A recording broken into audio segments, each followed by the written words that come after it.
This is the latest generation Honda Civic, which hit the market in 2015 for model year 2016, and in this video, I'm going to give you some useful tips, checks, and advice to help you if you're shopping for a used one.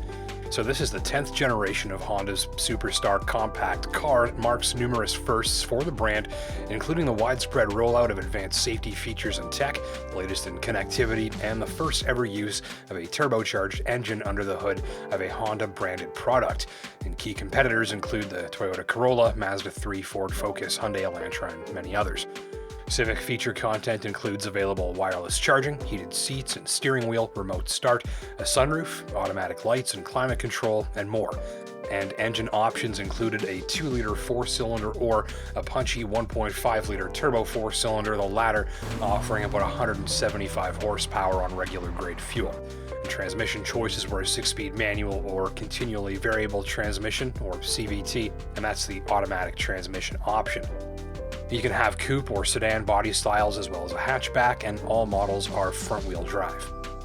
So 2 quick facts before we get to the test drive tips for used Honda Civic shoppers. First, remember that the single best thing you can do to prevent buying a used car of any type that might be concealing problems or issues is to have it seen by a mechanic before you buy for a pre-purchase inspection or PPI, and that is the single best diagnostic tool available to you as a shopper to make sure the car you're considering is in tip-top shape and as represented. And second, remember that the way a used vehicle was cared for by its previous owners and not the badge on the hood is the best indicator of long-term reliability.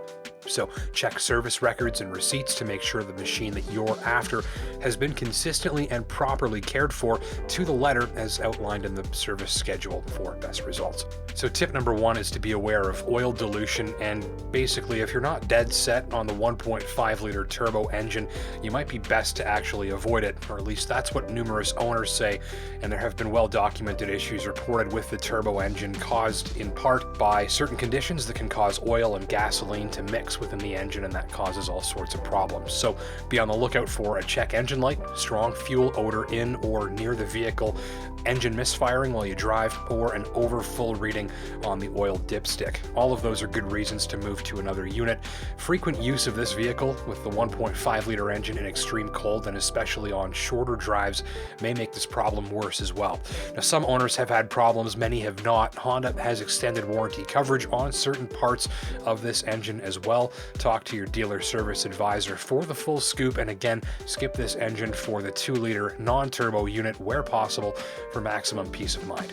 Tip number 2, the air conditioner condenser, which is a vital part of the air conditioning system that's mounted in the lower air opening of the Civic's front bumper. Now, some owners say the condenser is prone to damage from rocks and debris, which could nuke your air conditioner, and that could cost you money. So check the AC on your test drive, work the system hard, ensure a constant stream of cold air arrives shortly after you request it. Some owners have installed protective provisions like screens or mesh to help protect this pricey to replace component.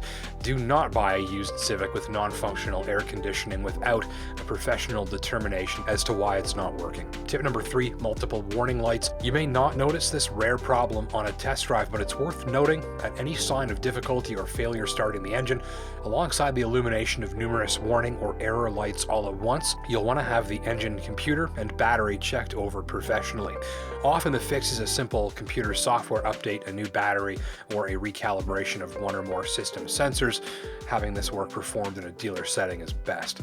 Tip number 4, check the trunk for signs of a water leak by removing all items inside as well as the cargo floor cover. You're trying to get to the bare metal beneath the Civic's trunk, and when you're in there, check for any signs of rust, mildew, or standing water, because some owners have reported a water leak in this area that might stem from a defective weld around the trunk opening, and that should be easy to fix, but if there is a water leak like this, you will want to know before you buy.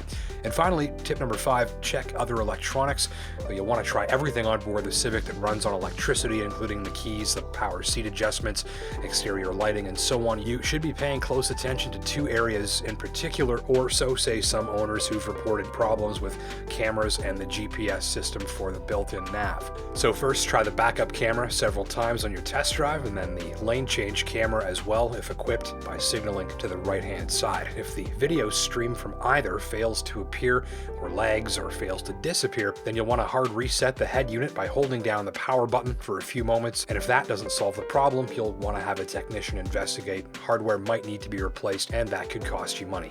Similar deal for the GPS, so complete as much of your test drive as you can with the navigation system active and the on-screen map engaged, and you'll want to confirm that it's able to locate and track you as you move around, and if that's not the case, or if you show up miles from where you actually are on the screen, then it's the same course of action: hard reset, retest, and if it's still acting up, you'll want to seek a professional diagnosis before you buy. Well, that's it for this quick video, which I hope will save some shoppers some money and some headaches on one of Canada's best-selling compact cars from the used market. Thanks for watching, and happy shopping.